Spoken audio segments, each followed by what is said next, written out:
Hello and welcome everyone in another episode of Let's Try. We're playing the Slormancer.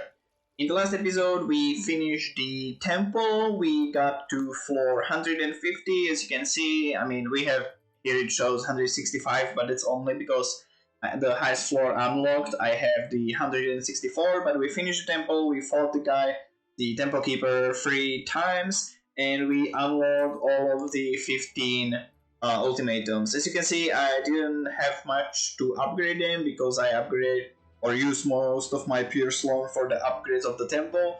But my only upgraded one is for the experience gain, because all the things that I want to level up and such, your gear, your staff, the skills and such, this is pretty good because I am not usually having experience gain on a gear, so it's helpful. But later on, when I level them up, I will do like a small video for the ultimatums, which one can be useful for what, and that kind of stuff, like information about it. But today I wanted to make a video about this character. This character is not finished. It's not finished build guide. But since I switched to build, and as I mentioned before, that I will be making build guide for this character, I don't want to put it on hold for too long. So let's hop into it, and I'll explain how things work and stuff, and where this build will aim, I guess. So where do we start here? So let's start with the skills. Yeah, with the skill. Let's start with the skills. So these skills revolves around the arcane missiles. As you can see, I have plus 22 here, and let's go over it. So it shoots like a projectile, and it deals skill damage and ally damage. From the first row, we have cooldown time, so we can spam it much more. And this build goes for the remnants. So here, whenever you or Arcane Clones, but we don't have one, when we cast Arcane Clones, we have 80% chance to also cast 2 remnants. So that's 3 projectiles, basically. And then, let's skip this one, but then, whenever the remnants hit the enemies, there is 1 in 4 chance, basically, that it will apply time lock. And it's like a stasis where they are stunned and they can't do anything, basically, but you can still deal damage to them. But after the duration expires, then all the damage you did in that period of time, it will deal that damage to them. So if you how long it lasts? Like 3-4 seconds, I think. And after that, when you hit the enemies, it will deal all the damage. If you do million damage in a time, it will do million damage afterwards. So yeah.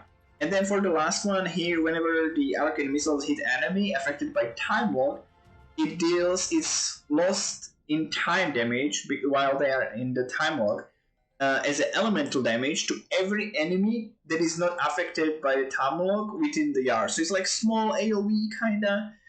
You could use this one, but I don't have that many projectiles, so it's not very useful, basically. But here is the big one. Here, for the arcane missiles, arcane missiles has a pierce chance, fork chance, and rebound equal to highest amount of stats. So, if you have like 55% fork chance and you have 0% pierce and 0% rebound, it basically means that you have 55% of each. However, it doesn't work like that. It works in a way that, like, I tested it a bit, and it feels like sometimes it does the thing and sometimes it doesn't. Like, I'm not 100% sure like how it works. So if you have like 100 of each, it doesn't matter, but it goes in a way that there is like an order. So first you pierce. If let's say you have 50-50, right? You have 50% chance for like the stat, and it splits for the it goes to the other stats as well. So if you have first 50% rebound and it goes to the pierce chance, you have 50%. If it doesn't pierce, it rolls for the fork chance. If that 50% doesn't fork, it goes to the rebound. And it works like in that order. So if you hit the pierce and it pierces the 50% chance, then it won't fork and won't rebound, basically. So it picks like the one. But if you have like 100% of each, Like, yeah, that works obviously, but so it works in a weird way. There's like an order and how it rolls and stuff. So, but from all the others, there is nothing much like good, I guess. Like you could have this one. Like whenever you cast arcane missiles with your you will cast the remnants afterwards. That could be good, but if you pick this one, you need to focus on pierce chance, force chance, and rebound chance on your gear. But I did it in a way where I picked this one and I don't focus on the other stats. Like, of course, it would help and stuff, and I might do that later on. But for now, I don't need it as much. Like, we are doing decent damage, but yeah, that kind of works like that. And the second skill, I'm leveling down the Rift Nova, but you can use probably the Arcane Bridge and use this one here. So the other ones don't matter much. If you do want to do damage with it, you can. If you don't want to, I use it as a utility basically. It doesn't do any damage, just pulls enemies together. But here, if you hit it with the arcane skill, it will increase its duration. No, it will increase its size. So it will get super big because everything is bouncing around and hits the arcane bridge multiple times. So it's super big AoE. So that's pretty good. But for now, I'm leveling the Rift Nova because it has some interesting things here. Where was it? Here, like Rift Nova applies Remnant vulnerability, and your Remnant skills do 100% increase damage to them when they are affected. And if you do it with AoE and stuff, like so I'm experimenting with the second skill for now, so you can leave it open kinda or with your preference. So yeah, and of course, for specialization, we are using the Phlegmatic Caster because the key mechanic is the remnants. Here we are using the crit damage. That's like kind of obvious one. Like you can use this one kind of in a way, but you don't need to. Here we are not focusing on this skill at all, so we don't need it. Here it gives us mana regen, and mana regen equals to the missing mana. So less mana we get more of this. You don't get much if you have mana leech, so it doesn't matter much here. From the next one, like you could pick some stuff, but I'm not using clones and I'm not using emblems, and we don't have any totems basically, so this is the only option.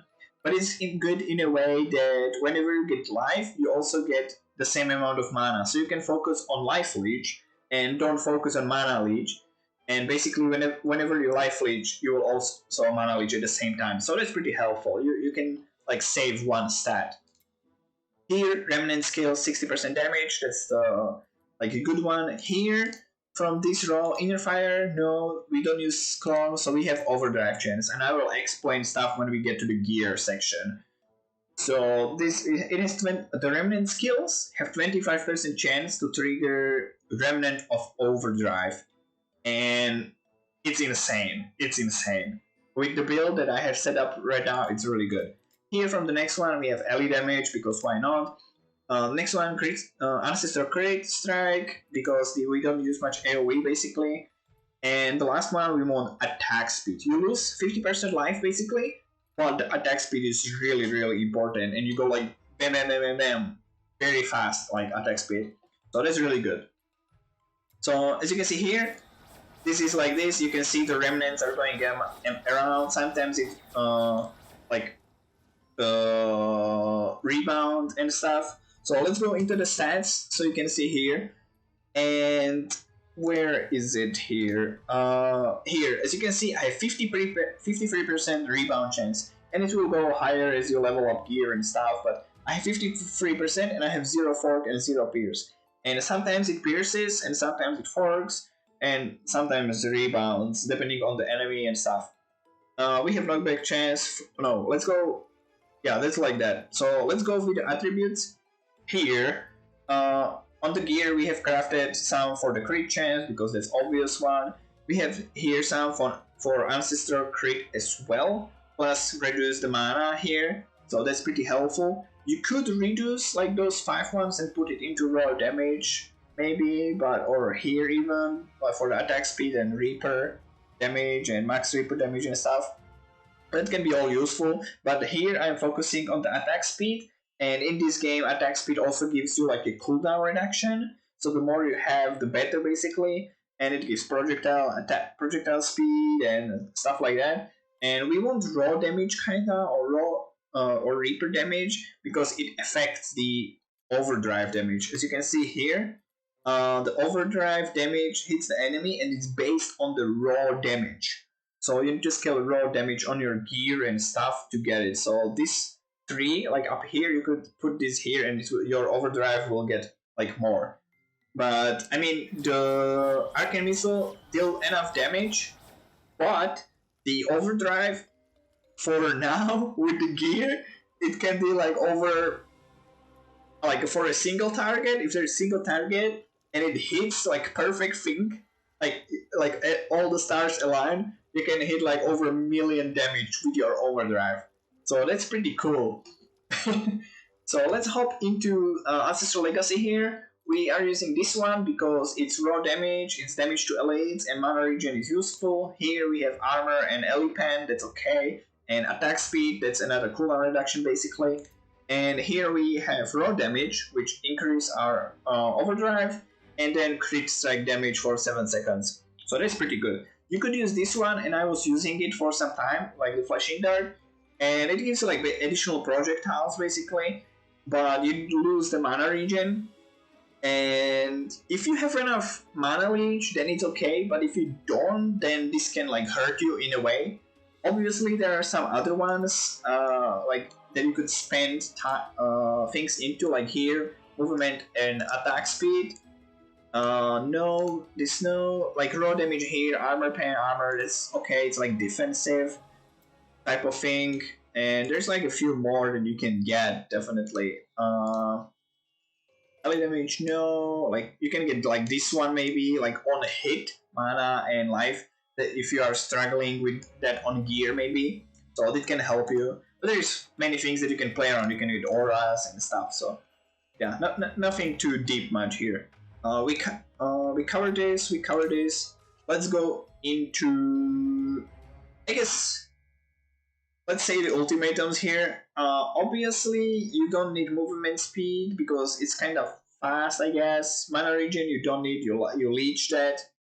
Gold fine, we are not focusing that on whatsoever. We don't use melees, so that's no. You can use area damage if you take a lot of damage from things here and there. So that can be useful, definitely, especially for the late game where there's some AoE and you get hit. It can hurt if you don't have enough like stats and defense. You can also go for XP gain, as I am going most of the time to level up my things.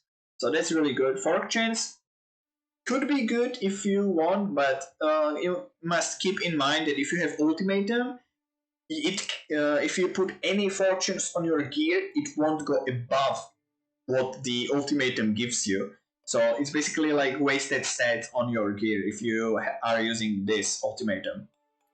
Here in the fire, we are not focusing on that. Crit damage could be useful, but we are having like so much that I don't wanna like fiddle with it. Damage to elites definitely useful. Attack speed good, but we have so much attack speed that we don't want this. AoE, we are not using AoE. Ancestral crit could be good if you want to focus on that and you don't have it on the gear. I got lucky in things here and there, so it's good.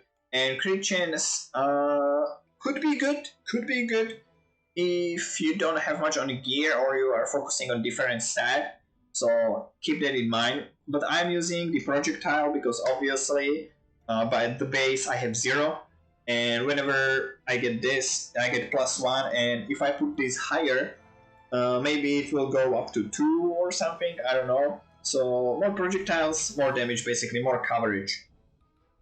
With the gear, you might be like, oh my god, he has all the uniques and stuff. But I just, for like in the last 2 episodes, I believe I had like all the gear blue or maybe like 2 things here, unique.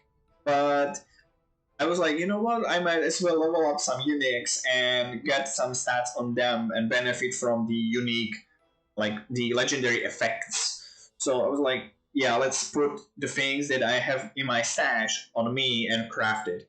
So let's go from the helmet here. Whenever we do ancestral crit damage, we gain like a buff, and for next 2 seconds our skills cost 0. That's pretty good. As you can see, my gear here, it has only the magic stat. It doesn't even have a blue stat, so it's like super weak.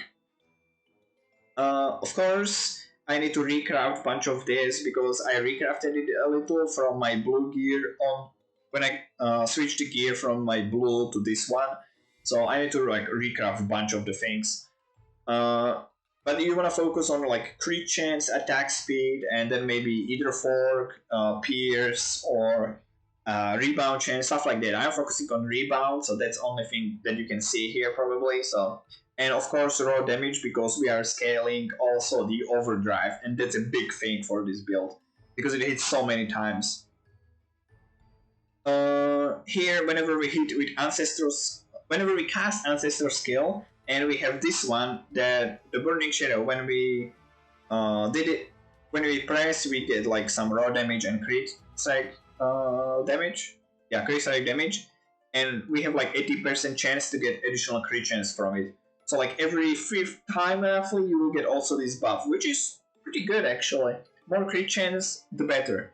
Here, this just gives us more damage. That's whatever it says.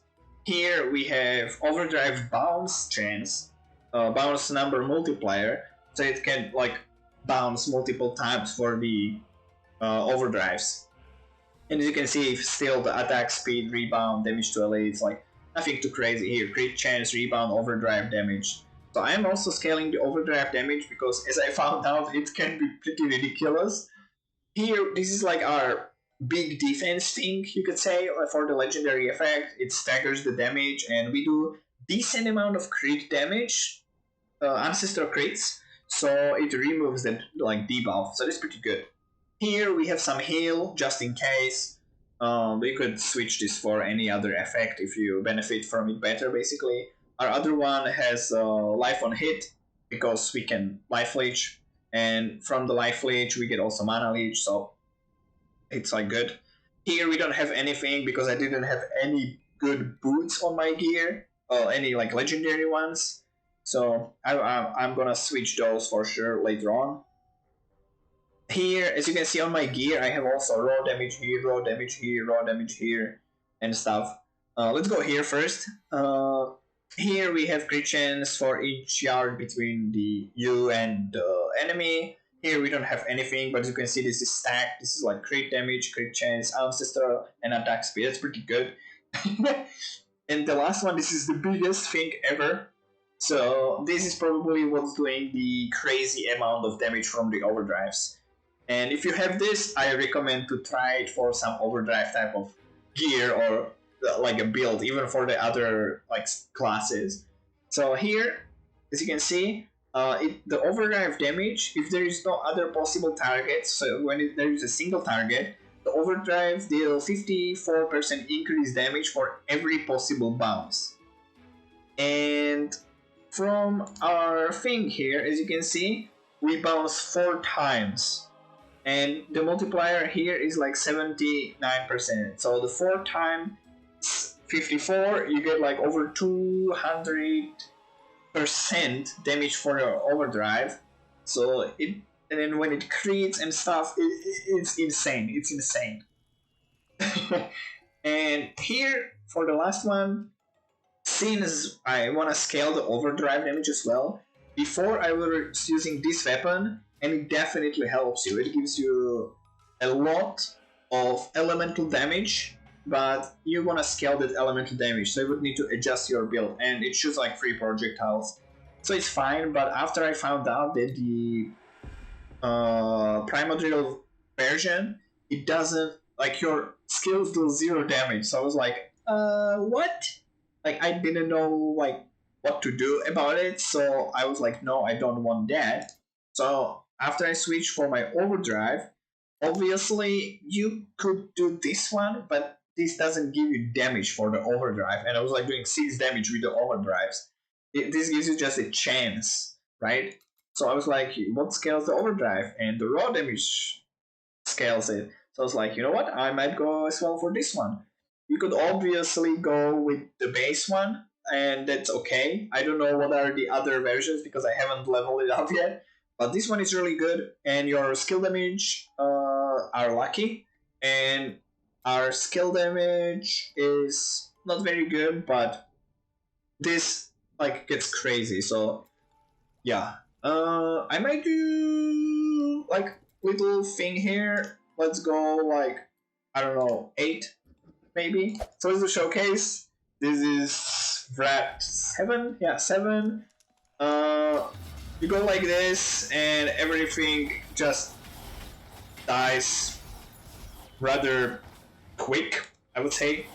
As you can see here, 100k, we are hitting a lot of ancestral crit stacks, and when you pop your buff, the build goes basically nuts because you're critting like crazy, and it deals a lot of damage. Like all the mobs, like as you can see, 300,000, and it's hitting like multiple times. Like let's look at this elite. Yeah, like it's stunned and it's done like 1,200,000, so pretty good damage wise. And when it starts bouncing, like you can clear the packs of the enemies like super fast. Because you can see this, the room is like cleared instantly. The only enemies are basically the frozen ones that are staying up, like this one. So yeah, you can see pretty good, pretty fun. So they're like shooting like crazy everywhere. I will, after I level up and get a bunch of things and recraft my gear and everything, I will do like full comprehensive guide with what I got, what is good, what is like best. I will see also when I get the primordial version of this, maybe this one will be better. I will see. I will try a bunch of things and do like full comprehensive guide. But as a starter, this is pretty easy, pretty good. You just focus on one stat, kinda like for a rebound or pierce and whatever, and it's really good. It's really good. And when you get like to the uniques and legendary effects, it will enhance your build in a significant way. So I can recommend this for maybe start, but the other build that I have for the Obliteration Ray Clones, I will link that in the description down below. That is probably for the starters much better because you just put down like 2 totems and they are shooting and you just can run around, pick stuff. It's like kind of totem type of build, so very defensive as well. Like that's really good. I recommend that one probably for the starters. This one is maybe a little bit more in detail what you need to do because it's also squishy and stuff, but it's fun, and it's getting there, definitely. If you play some maybe a build for a long time, this will be probably fun if you haven't tried this yet. So yeah, thank you guys for today, and see you in the next one.